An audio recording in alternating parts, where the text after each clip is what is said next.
আসসালামু আলাইকুম। আশা করি সবাই অনেক বেশি ভালো আছেন। আর বেশিরভাগ মানুষই কমেন্টস করেন যে আমি জর্ডানে যেতে চাই, কিভাবে যাব।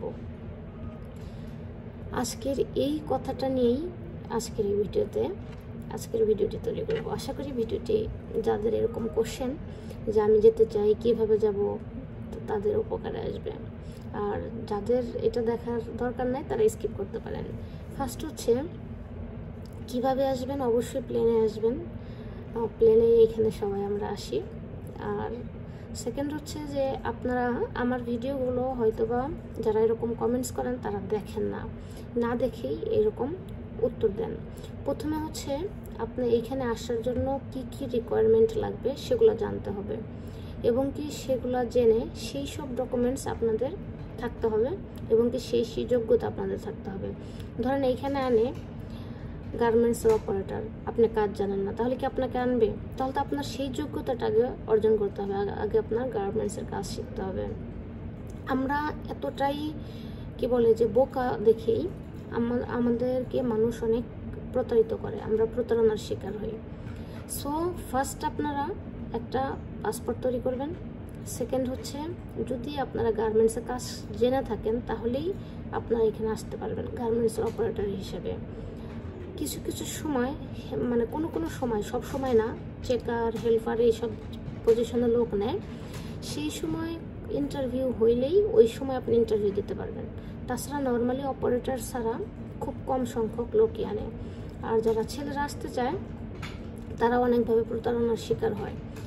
একজন ছেলে যদি বিদেশে যেতে চায়, তার যদি এই কমন সেন্সটুকু না থাকে যে সে কাকে টাকা দিচ্ছে এবং কিভাবে সে প্রতারণার শিকার হচ্ছে।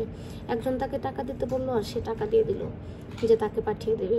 যদি এই কমন সেন্সটুকু তার না থাকে তাহলে আমি মনে করব যে তার বিদেশে যাওয়ার দরকার নাই।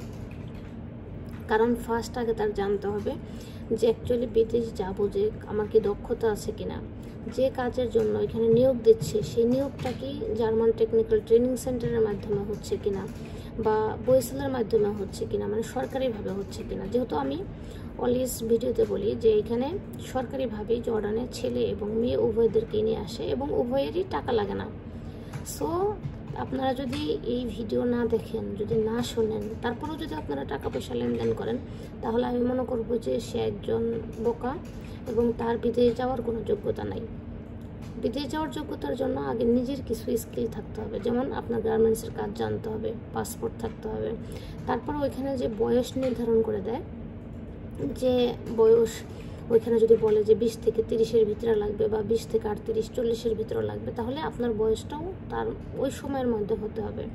এর চেয়ে বেশি হলেও আপনাকে আনবে না, এর চেয়ে কম হলেও আপনাকে আনবে না। সো এই রিকোয়ারমেন্টগুলো ফুলফিল করার পরেই আপনার যেতে হবে ইন্টারভিউ দেওয়ার জন্য।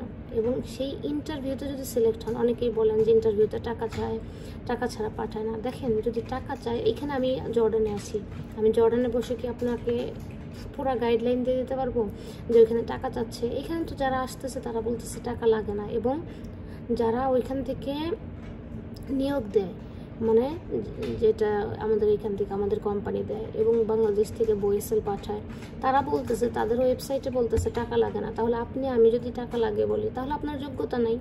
আপনি আগে আপনার যোগ্যতা অর্জন করেন, তারপর আপনি ইন্টারভিউ দেন, দেখবেন আপনি ইন্টারভিউতে সিলেক্ট হলে আসতে পারবেন। এখানে অনেকেই এসেছে, তাদের কোনো টাকা লাগে নাই।